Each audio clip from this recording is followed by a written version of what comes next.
వక్రతుండ మహాకాయ సూర్యకోటి సమప్రభ నిర్విఘ్నం కురు మే దేవ సర్వకార్యేషు సర్వదా గురు బ్రహ్మా గురుర్విష్ణు గురుర్దేవో మహేశ్వరః గురుః సాక్షాత్ పరబ్రహ్మ తస్మై శ్రీ గురవే నమః. శరదా శరదాంభోజ వదనా వదనాంబుజే సర్వదా సర్వదాస్మాకం సన్నిధిః సన్నిధిం క్రియాత్. ఓం గం గణపతయే నమః. సద్గురవే నమః. శ్రీ మహాసరస్వత్యై నమః. మనం మూక పంచశతి ఆర్యాశతకం చెప్పుకుంటూ ఉన్నామమ్మా. అయితే ఈ రోజున మనం మూక పంచశతి ఆర్యాశతకం 76వ శ్లోకం నుంచి 90వ శ్లోకం వరకు చెప్పుకోవటానికి ప్రయత్నం చేద్దామమ్మా. ముందుగా ధ్యానం చేసుకుందామా అమ్మవారిది. శ్రీ విద్యాం పరిపూర్ణమేరు శిఖరే బిందు త్రికోణే స్థితాం వాగీశాది సమస్త భూత జననీం మంచే శివకారకే కామాక్షీం కరుణారసార్ణవమయీం కామేశ్వరాంకస్థితాం కాంతాం చిన్మయ కామకోటి నిలయాం శ్రీ బ్రహ్మ విద్యాం భజే. శ్రీమాత్రే నమః. ఓం నమః శివాయ. ఏకాంబర సహిత కామాక్షీదేవ్యై నమః. పారాయణ ఆరంభించుకుందామా. కుటిలం చటులం పృథులం మృదులం కచనయన జఘన చరణేషు అవలోకితమవలంబితం అధికం పాతటమమేయమస్మాభిః. కంపానదీ తీరంలో కొలువున్నది. వంకీలు తిరిగిన కేశపాశాలు, చంచలమైన నేత్రాలు, విశాలమైన జఘన భాగం, మృదువైన పాదాలు కలిగినది, ఎటువంటి ప్రమాణాలకి అందనిది అయిన కామాక్షీదేవి మా చేత ఆశ్రయించబడినది. నిత్యంముఖ్యా దృష్ట్యా ప్రసాదదీపాంకురేణ కామాక్ష్యాః పశ్యామి నిస్తులమహో పచేళిమం కిమపి పరశివోల్లాసం. కామాక్షీదేవి అనుగ్రహ ప్రసాదం అనే దీపాంకురం చేత ప్రత్యంగుఖమైన అంటే తనను తానే చూసే చూపు, చూపుల చేత సాటిలేనిది పండిన పరశివుడి ఒకానొక ఉల్లాసాన్ని అనగా అమ్మవారిని చూచుచున్నాను. ఆహా, నేను ఎంత భాగ్యవంతుడినో. విద్యే విధాతృ విషయే కాత్యాయని కాళికామకోటికలే భారతి భైరవి భద్రే శాకిని శాంభవి శివే స్తువే భవతి. బ్రహ్మకు తెలిసేది విద్యారూపిణి, కాత్యాయని, మహాకాళి, కామకోటికి కళలాంటిది, సరస్వతీ రూపిణి, భైరవి, భద్ర, శాకిని, శాంభవి, మంగళస్వరూపిణి అయిన నిన్ను అనగా కామాక్షీదేవిని స్తుతిస్తున్నాను. మాలిని మహేశ చాలిని కాంచీ ఖేలిని విపక్షకాలిని తే శూలిని విద్రుమశాలిని సురజన పాలిని కపాలిని నమోస్తు. శూలము ధరించినది, శత్రువులని సంహరించేది, మాలను ధరించినది, మహేశ్వరుడిని కదిలించేది, లేత పగడం లాంటి ఎర్రని రంగు కలది, దేవతలని పాలించేది, కపాలాన్ని ధరించేది, కాంచీపురంలో ఆడుకునేది అయిన కామాక్షీదేవికి నా నమస్సులు. శ్రీమాత్రే నమః. దేశిక ఇతి కిం శంకే తత్తాదృక్తవను తరుణిమోన్మేషః కామాక్షి శూలపాణేః కామాగమ సమయతంత్ర దీక్షాయాం. ఓ కామాక్షీదేవి, తత్వాన్ని దర్శించిన నీ యవ్వనోదయం శివుడికి మన్మథ విద్యా తంత్ర దీక్షలో గురువు స్థానాన్ని వహిస్తున్నదా అని నేను సందేహిస్తున్నానమ్మా.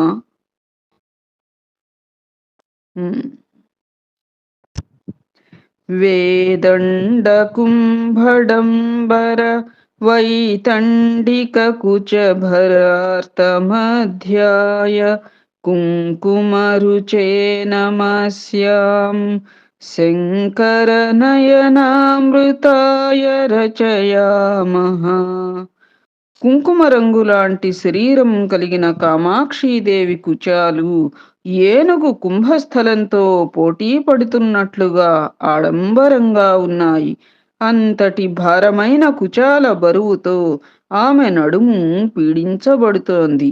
అటువంటి దేవి శివుని కళ్ళకి కుంకుమ వర్ణం లాంటి ఎర్రనైన అమృతంలా కనిపిస్తోంది. ఆమెకు నమస్కరిస్తున్నాను.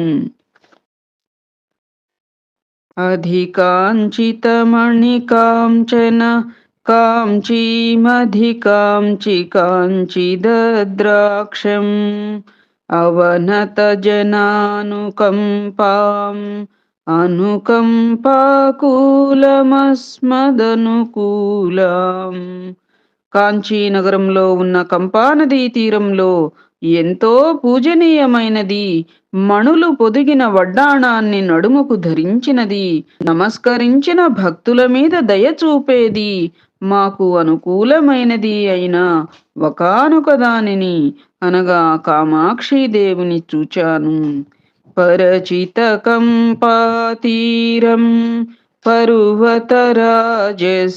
సుకృత సంనాహం పరగురు కృపయా వీక్షే పరమశివోత్సంగ మంగళాభరణం.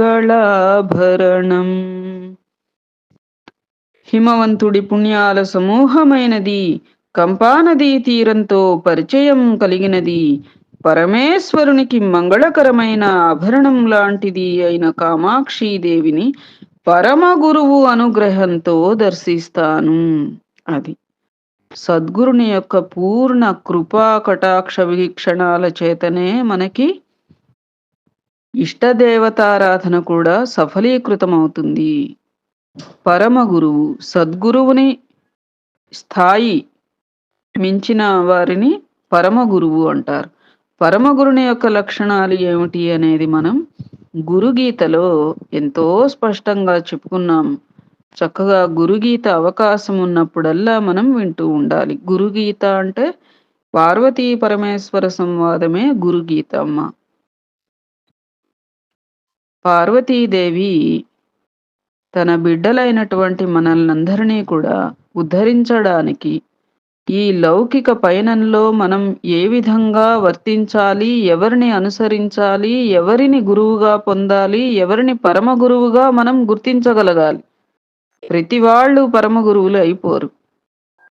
ఎవరి స్థానం ఏమిటి అనేది సుస్పష్టంగా ఆ జగన్మాత పరమేశ్వరుని అడగటం, పరమేశ్వరుడు ఒక రకంగా అమ్మవారు మన గురించి వకాల్తా తీసుకుని ఆవిడ ప్రశ్నిస్తుంది పరమేశ్వరుడిని తప్ప తనకు నిజమైన సందేహం ఉందా అంటే ఒక్కనాటికి కాదు. తన పిల్లల కోసం ఆ యొక్క పరమశివుడిని ఆ రకంగా ప్రశ్నించి ఎంతో ఉచితమైనటువంటివి, మనం అనుసరించగలిగినటువంటివి, మనల్ని మనం సరిదిద్దుకునేటువంటి అనేకానేక సూచనలు తద్వారా మనకి ప్రసాదించినదే గురుగీత అమ్మ. తప్పనిసరిగా అవకాశం ఉన్నప్పుడల్లా మనం కూడా వింటూ ఉందాం. మన ఛానల్‌లో ఉందమ్మా గురుగీత. అట్లా పరమ గురువు అనుగ్రహంతో కామాక్షి దేవిని దర్శిస్తాను అని చెప్పి. దగ్ధమదనస్య శంభోః ప్రధీయసీం బ్రహ్మచర్యవైదగ్ధీం తవ దేవి తరుణిమశ్రీ చతురిమపాకో న చక్షమే మాతః. మాతా కామాక్షి, నీ యవ్వన సౌందర్య చాతుర్య పాకం మన్మథుడిని దగ్ధం చేసిన శివుడి యొక్క ప్రసిద్ధమైన బ్రహ్మచర్య దీక్ష నైపుణ్యాన్ని క్షమించలేదు. అది అంత సౌందర్యవతి అన్నమాట. అనగా శివుడి మీద అనురాగాన్ని కలిగిన కామాక్షీదేవి ఆ పరమేశ్వరుడు ఆచరిస్తున్న బ్రహ్మచర్య దీక్షని సహించడం లేదు అని భావం. మదల జలతమాల పత్ర వసనిత పత్ర కరధృత ఖనిత్ర విహరతి పుళిందయోష గుంజాభూష ఫణీంద్ర కృతవేష. ఆకులని చీరలుగా కట్టుకుని మద జలాన్ని తమాలపత్రం దొన్నెలలో దాచుకుని చేతిలో గడ్డపారని మెడలో గురివిందమాలని ధరించి వేషం వేయడానికి సర్పాన్ని ఉపయోగించిన ఒక కిరాత స్త్రీ కాంచీపురంలో సంచరిస్తోంది. కేసుకినే గీతే కౌతుకినే పరిసరే చ గాయకిని జయసి సవిధేంబ భైరవ మండలిని శ్రవసి శంఖ కుండలిని. పాటలంటే ఎంతో ఇష్టమైన నీ చుట్టూ గాయని గాయకులు ఉన్నారు. నీ తొడ మీద చిలుక చేరి ఉంది. నీ చెవులకి శంఖాలతో చేసిన కుండలాలని ధరించినావు. భైరవ మండలం చేత పరివేష్టించబడిన భైరవివి నీవు. అమ్మా, ఇలాంటి రూపంతో నా సమీపంలో ఉన్న నీకు జయం కలుగుగాక. ప్రణత జనతాపవర్గ కృతరణ సర్గ ససింహ సంసర్గ కామాక్షి ముదిత భర్గ హతరిపువర్గ త్వమేవ సా దుర్గా. సింహాన్ని తన వాహనంగా చేసుకుని యుద్ధాలను సృష్టించేది, శత్రువులని సంహరించి శివుడికి సంతోషాన్ని కలిగించేది, తనకు నమస్కరించిన భక్తులకి ముక్తిని ప్రసాదించేది అయిన కామాక్షీదేవి సాక్షాత్తు దుర్గాదేవి స్వరూపమే. శ్రీమాత్రే నమః. శ్రవణచలద్వేదండా సమరోద్దండాధుతాసురశిఖండ దేవి కలితాంత్రషండ ధృతనరముండ త్వమేవ చాముండ. అమ్మా, యుద్ధరంగంలో నిలిచిన నీ చెవులకి ఏనుగులు వ్రేలాడుతున్నాయి అనగా అమ్మవారు ఎంతో ఎత్తుగా నిలిచి ఉన్నది అని భావం.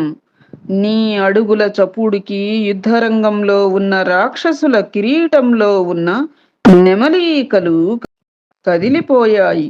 రాక్షసుల ప్రేగులని, వారి తలల్ని హారంగా ధరించిన నీవు సాక్షాత్తు చాముండాదేవివే. శ్రీమాత్రే నమః. ఊర్వీధరేంద్ర కన్యేత్ ఊర్వీభరితేన భక్తపూరేణ గుర్వీమ కించనార్తిం ఖర్వీకురుషే త్వమేవ కామాక్షి. హిమవంతుడికి కుమార్తెవైన కామాక్షీదేవి గరిటెలో అన్నాన్ని నింపి గొప్పదైన పేదవారి ఆకలి బాధను తగ్గిస్తున్న దానివి నీవే తల్లి అనగా అమ్మవారు అన్నార్తుల ఆకలి తీర్చే అన్నపూర్ణ అని భావం. శ్రీమాత్రే నమః.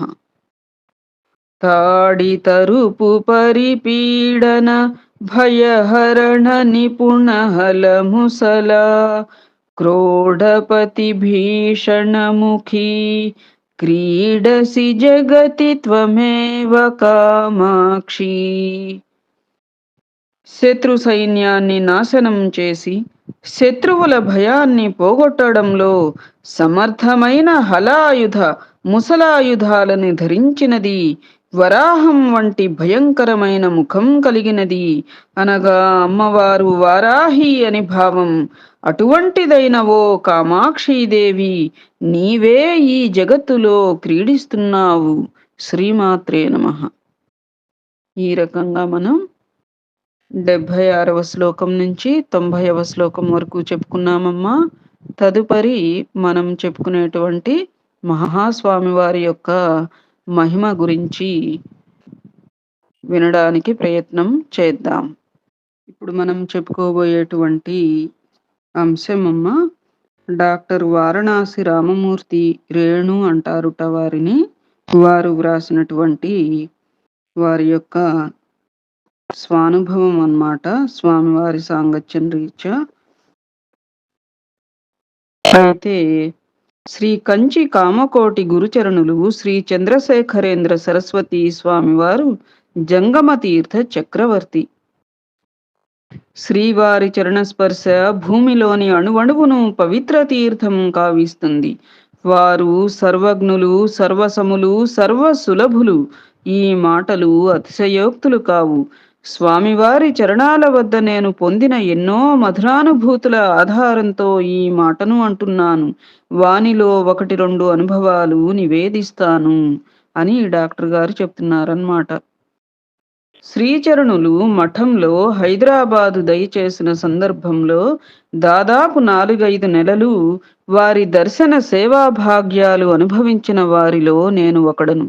ఆ సమయాన శ్రీవారు అందరి వలె నన్ను కూడా అనుగ్రహించారు. పర్యటనానంతరం కంచి తిరిగి వెళ్ళిన తరువాత నేనప్పుడప్పుడు వారి దర్శనానికి కంచికి వెళుతుండేవాడిని. వెళ్ళినప్పుడల్లా ఏదో ఒక వ్యాసం ఎవరో ఒక భక్తుని గురించి గాని క్షేత్రాన్ని గురించి గాని వ్రాసి తీసుకెళ్తూ ఉండేవాడిని. దానిని శ్రీవారికి వినిపించి వారి ఆమోదముద్ర వేయించుకుని పత్రికలకు పంపేవాడిని. అలాగే ఓ పర్యాయం శ్రీ సదాశివ బ్రహ్మేంద్ర సరస్వతి స్వాముల జీవిత విశేషాలతో ఒక వ్యాసం వ్రాసి వారికి నివేదించడానికి బయలుదేరాను. మద్రాసు నుండి బస్సులో కాంచీపురానికి వెళుతున్నాను. దారిలో నా మనస్సులో ఒక అసంతృప్తి ఆలోచనలు ప్రారంభమైనాయి. ఆ రోజుల్లో శ్రీవారు శివస్థానమనే చోట కంచిలో ఉండేవారు. ఆలయం ప్రక్కనే ఒక కుటీరంలో ఏకాంతంగా మౌనవ్రతం పాటిస్తున్నారు. కుటీరానికి చుట్టూ తడికలు ఉన్నాయి. దర్శనార్థులకు కిటికీ చువ్వల గుండా గాని కుటీరానికి వెనుక భాగాన కల బావి వద్ద లోతట్టుగా నిలబడి గాని స్వామి దర్శనం ఇచ్చేవారు. అందుచేత శ్రీవారి ఊర్ధ్వకాయ దర్శనమే తప్ప పాద దర్శనం లభించేది కాదు. అంటే ముఖం వరకే కొంతవరకే కనపడేవారు కదా, పూర్తిగా కనపడేవారు కాదన్నమాట మౌనవ్రతం అప్పుడు. అది బస్సులో పోతూ నాలో నేను ఇలా అనుకుంటూ ప్రయాణం చేశాను. శ్రీచరణుల పాదదర్శనం చేసి చాలా రోజులైంది. ఇంతకు ముందు వచ్చినప్పుడు కూడా బావి వెనుక నిలబడినందున శ్రీవారి చరణ దర్శనం కానే లేదు. ఈ పర్యాయం కూడా అక్కడ నిలబడే దర్శనం ఇస్తారో లేక బయటికి వచ్చి నఖశిఖ పర్యంతం దర్శించే భాగ్యం కలగజేస్తారో ఏమో, నా అదృష్టం ఎట్లా ఉందో. వారి చరణ సౌభాగ్యం దర్శించే అనుగ్రహం చేయకూడదా? ఏమో, వారి దయ నా భాగ్యం. ఇలా మనస్సులో బాధపడుతూ కంచి చేరుకున్నాను. శ్రీ వరదరాజస్వామి కోవెల వద్ద బస్సు దిగి శివస్థానానికి వెళ్ళాను. సాయంత్రం 5:30 గంటలయింది. శ్రీవారు తమ కుటీరం చుట్టూ ఉన్న ప్రహరీ గోడపై నుంచి బయట చేరిన భక్తులకు దర్శనం ఇస్తున్నారు. వారి ముఖార విందం మాత్రమే కనపడుతోంది. నేను ఊరు పేరు చెప్పుకుని నేల మీద సాష్టాంగపడినాను. రేణు హైదరాబాద్ అని విన్నంతనే ఆ దయామయుని ముఖం వికసించి మందహాసంతో అభయహస్తం అనుగ్రహించారు సాయిరాం. శ్రీ సదాశివ బ్రహ్మేంద్రులపై ఒక వ్యాసం వ్రాసి తెచ్చానని, అంటే వీరికి వెళ్తున్నప్పుడల్లా ఒక వ్యాసం, ఏదైనా ఒక కవిత వ్రాసి తీసుకువెళ్ళడం అలవాటు అని చెప్పారు కదా. ఆ రీత్యా అప్పుడు సదాశివ బ్రహ్మేంద్రులపై ఒక వ్యాసం వ్రాసి తెచ్చానని, ఆ సందర్భంగా విషయ సేకరణకై పుదుక్కోట, తంజావూరు ప్రాంతాల్లో పర్యటించానని, దానిని చిత్తగించి శ్రీవారు ఆశీర్వదించాలని అర్థించినాను. నా కోర్కెకు ఆమోదం తెలిపి ఒక అరగంట కాలంలో వచ్చిన భక్తులందరూ ఆశీర్వదించి పంపి 6 గంటలకు బావి వద్ద లోతట్టున బల్లపై కూర్చుని నాకు కబురు పంపారు. నేను బావికి యువతల సాష్టాంగ ప్రణామం చేసి నిలిచాను. బావిపైన ఒక ఇనుప వల వేసి ఉంది. అప్పటికి సంధ్య చీకటి ప్రారంభమైంది, సాయంత్రం అయిందనమాట. శ్రీచరణులు నన్ను చదవమని మౌనంతోనే సంజ్ఞ చేస్తూ ప్రక్కనే ఉన్న బ్రహ్మచారిని టార్చ్ లైటు వేయమని సంకేతం చేశారు. నేను చదవడం ప్రారంభించాను. ఎత్తుగడలో భారతదేశం మహిమాన్వితులైన సాధు పుంగవులకు, భక్తి గాయకులకు ఎందరికో పుట్టునిల్లని చెబుతూ అలాంటి సాధు మహాత్ములు కొందరి పేర్లు చదివాను. ఆ వాక్యం పూర్తి కాగానే శ్రీవారు హస్త సంజ్ఞతో నన్ను ఆగమని, ఎవరో ఫలానా భక్తుని వదిలేశావే అన్నట్టుగా నా వంక చూచారు. మందబుద్ధినైన నేను వారి సంకేతం గ్రహించలేక ఆ భక్తుడు ఎవరో సెలవియ్యమని అర్థించినాను. మౌనవ్రతానికి ఏమాత్రం భంగం లేకుండా సంజ్ఞలతోనే నాకు భక్తుని పేరు తెలియబరచడానికి శ్రీవారు ఎంతో ప్రయత్నించారు. అయితే వారి సంకేతాలు ఏవీ నా బుర్రలోనికి ఎక్కలేదు.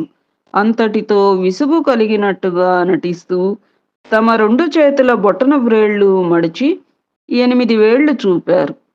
చిత్తం స్వామి 8 అన్నాను. వెంటనే కూర్చున్న పళంగా తమ ఎడమ పాదము పైకెత్తి నాకు చూపారు.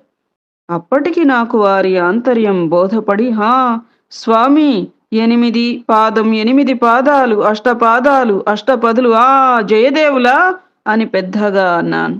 శ్రీవారు మందహాసంతో అవునన్నారు. నిజమే, నేనిచ్చిన పేర్లలో గీత గోవింద కర్త జయదేవుని పేరు లేదు. అంతేకాదు ఇంకెందరి పేర్లో లేవు. ఇత్యాదులు అంటూ అందరినీ కలిపాను. అయితే ఇందులో శ్రీవారు ఒక్క జయదేవులను నాకు గుర్తు చేయడంలోనే వారి అపారమైన కరుణ వాత్సల్యాలు పెనవేసుకున్నాయి. మద్రాసు నుంచి బస్సులో వస్తూ శ్రీవారి చరణ సందర్శనం ప్రాప్తించదేమోనని నేను పడిన మానసిక సంతాపాన్ని ఆ సర్వజ్ఞమూర్తి గుర్తించి జయదేవ కవి వ్యాజాన అష్టపదుల నెపంతో తమ సంపూర్ణమైన సర్వ శుభలక్షణ లక్షితమైన శ్రీచరణ తల దర్శనం అనుగ్రహించి నన్ను ఆనందపరిచారు.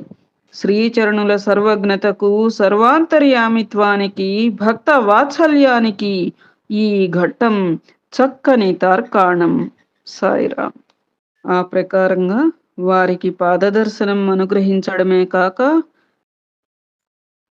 జయదేవుని యొక్క పేరు, భక్తి గాయకుల పేర్లలో జయదేవుని పేరు వ్రాయటం మర్చిపోయారని ఆ రకంగా తెలియచేస్తూ సంకేతాల రీత్యా ఆ రీతిగా వారు మనసారా వాంఛించినటువంటి పాద దర్శనాన్ని కూడా ప్రసాదించారు మహాస్వామి వారు అనేది మనం గ్రహించవలసినటువంటి అంశం. తదుపరి రేపు కొనసాగించుకుందాం. రేపటితో మనకి ఆర్యాశతకం పూర్తవుతుందమ్మా. ఎందుకంటే ఆర్యాశతకం 101 శ్లోకాలు. మనం నేడు 90వ శ్లోకం వరకు చెప్పుకున్నాం. రేపు 11 శ్లోకాలు మాత్రమే చెప్పుకుంటే ఆర్యా శతకం మనం ఆ యొక్క అమ్మవారి దయ వలన, సద్గురుని కృప వలన, మహాస్వామి వారి దివ్యానుగ్రహం వలన పూర్తి చేసుకున్న వారం అవుతాం. ఏ జై శ్రీరామ్. సద్గురవే నమః. శ్రీమాత్రే నమః. ఓం నమః శివాయ.